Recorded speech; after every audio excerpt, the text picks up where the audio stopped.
ఈరోజు మాజీ ముఖ్యమంత్రి గోదావరి జిల్లాకు పోయి పొగాకు రైతులకు ఏదో చేశారని మాట్లాడుతున్నాడు. ఆయన టైంలో ఎక్కువ రేటు పెట్టుకున్నాం, ఇప్పుడు రేటు లేదంటున్నాడు.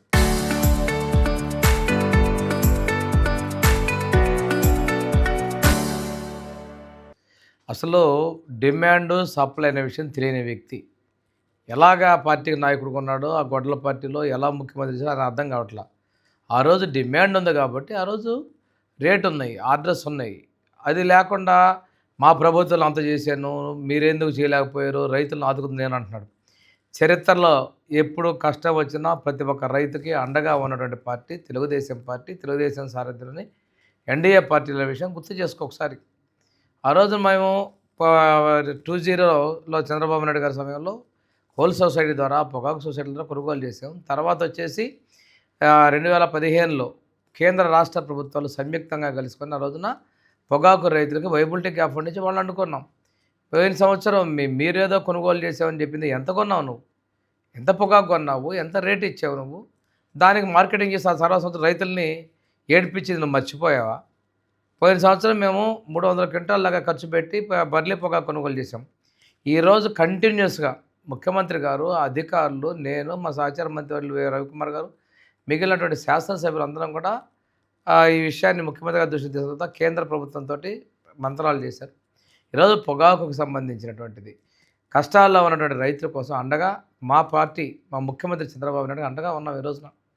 ఈరోజు కేంద్రం నుంచి మనకి పొగాకు బోర్డుకు నిర్దేశంగా ఏదైనా గ్రేడ్ 230 తగ్గకుండా హై గ్రేడ్ కొనుగోలు చేయాలని చెప్పడం జరిగింది కామర్స్ డిపార్ట్మెంట్. మిగిలినటువంటి గ్రేడ్లు కూడా రైతులకి మంచి రేటు రావాలని సూచించడం జరిగింది. లో గ్రేడ్స్కి ఏదైతే గ్యాప్ ఫండ్ కింద ₹1000 రాష్ట్ర ప్రభుత్వమే పూర్తిగా రాష్ట్ర ప్రభుత్వ నిధుల నుంచే ఇచ్చే అండగా ఉంటారని కూడా ముఖ్యమంత్రి గారు ఆశించడం జరిగింది. అన్నిటి కూడా మేము అమలు పరుస్తూ ఉన్నాం. ఈరోజు వెళ్ళారు పొగాకు రైతులు ఉన్నటువంటి పొగాకు బేళ్ళు మొత్తం తొక్కేశారు. అంటే నువ్వు రైతులు న్యాయం చేయడానికి వెళ్ళావా, నష్టం చేయడానికి వెళ్ళావా? అంతకుముందు ఒకసారి పొదిలి వచ్చి అక్కడ కూడా తొక్కేసి రైతుల మీద ఇది చేసావు. ఆ రోజు రఫ్ అంట నాటకాలు ఆడావు. అంటే చేత్కరిస్తే నీ ఉనికిని చాటుకునే ప్రయత్నం నువ్వు చేస్తున్నావు, కానీ రైతులకు మేలు చేసే ప్రయత్నం నువ్వు ఎప్పుడూ చేయలేదు. నేను నా సమయంలో రేట్లను ఆ విషయాన్ని ఒకసారి ఆలోచించుకో.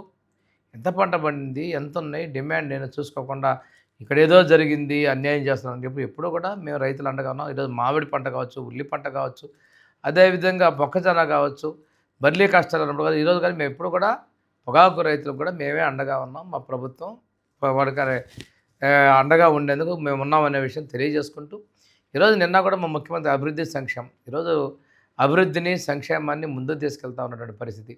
ఇక డిఎస్సి మీద కూడా మీ నాయకులు ఇద్దరు అర్థంతం చేస్తున్నాడు. డిఎస్సి విషయంలో స్పష్టమైనటువంటి మేము ఇవ్వడం జరిగింది, ఎక్కడ ఎలాంటి తరపాట్లు జరగలేదని చెప్పి. ఏదో పదే ఒక అసత్యాన్ని నిజం చేయాలన్నటువంటి పిచ్చి ప్రేలాపనతో మతి భ్రమించి గొడ్డల పార్టీ నాయకులు ప్రవర్తించడం కూడా చాలా సిగ్గుచేటు. ఇది ఒకసారి ప్రజలు బుద్ధి చెప్పారు, ఇంకా పగటికి వెళ్ళకంటున్నారు మేము వస్తున్నాం. ఆ రోజు 30 ఏళ్ళు అన్నారు. ఏమైంది మీ చరిత్ర? మేము వచ్చేది మేమే, చేసేది మేమే, ఇలాంటి ఉత్తర ప్రగల్భాలు పలుకుతూ ఉన్నారు. ఇది కరెక్ట్ కాదు. ప్రజలు కన్ఫ్యూజన్లో ప్రయత్నం చేద్దాం అనుకున్నారు, కానీ ప్రజలు తెలియగలవాళ్ళు. 30 ఏళ్ళు అన్న నిన్ను ఏం చేశారో నువ్వు అర్థం చేసుకో. ఈరోజు నువ్వు ప్రజలను రెచ్చగొట్టే ప్రయత్నాలు చేయబాక. పొగాకు రైతుల విషయంలో మా ప్రభుత్వం పూర్తి అండగా ఉంది. ముఖ్యమంత్రి గారికి కూడా రైతుల కోసం ఉన్నారనే విషయాన్ని స్పష్టంగా తెలియజేస్తున్నాం.